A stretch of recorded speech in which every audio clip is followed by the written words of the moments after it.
Welcome back to Scientific Connection Project Geeta.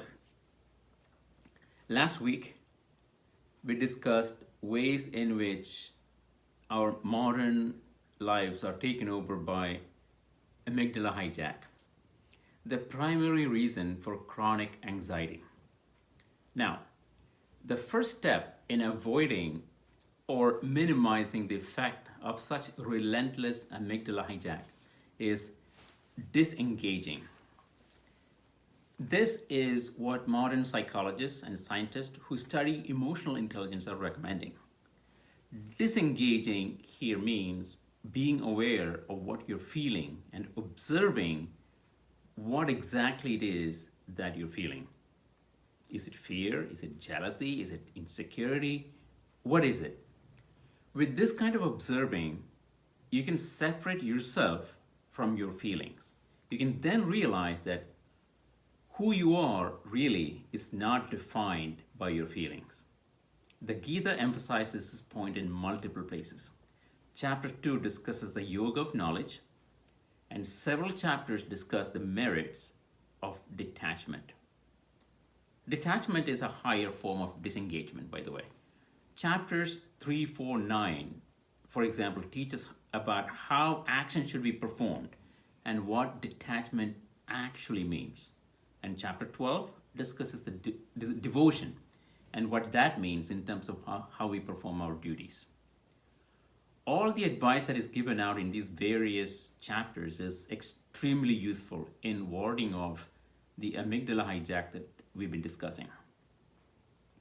Amygdala hijack is exactly what happened to Arjuna in the battlefield of Kurukshetra. If you have not read chapter 1 of the Gita, or if you have forgotten the details of what caused Arjuna's grief at the beginning of the battle, this would be a great time for you to go back and read chapter 1. The duration of an amygdala hijack can be brief, lasting for a few seconds, or it could be much longer. Modern scientists and researchers recommend that it's best to nip it in the bud. In other words, the moment you realize that there has been an amygdala hijack, work consciously to lessen the impact of it. If the rein of amygdala is not held in check, its long-term effect can cause anxiety disorders, depression, or post-traumatic stress disorder, also known as PTSD. We've discussed this in the past episodes, by the way. So if you want to go back and review, that's fine. So how do we short-circuit the amygdala hijack? Try to talk yourself out of it.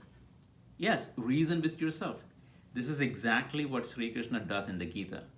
There's a subjective interpretation of the whole delivery of the Gita. Krishna, who represents our rational mind, is instructing Arjuna, who represents our emotional mind, on how to overcome an amygdala hijack.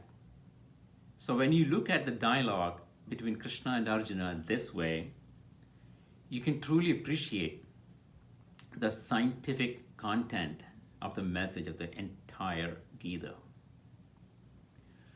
Once again, I encourage you to read the Gita and study it carefully. If you don't understand a particular verse, which is very likely, ask someone for clarification. Ponder the meaning of each verse and try to see how the message given out applies to your current life, your current practical life. Next week, we'll continue our discussion of this topic. Until then, I wish you much happiness and peace. Thank you for watching.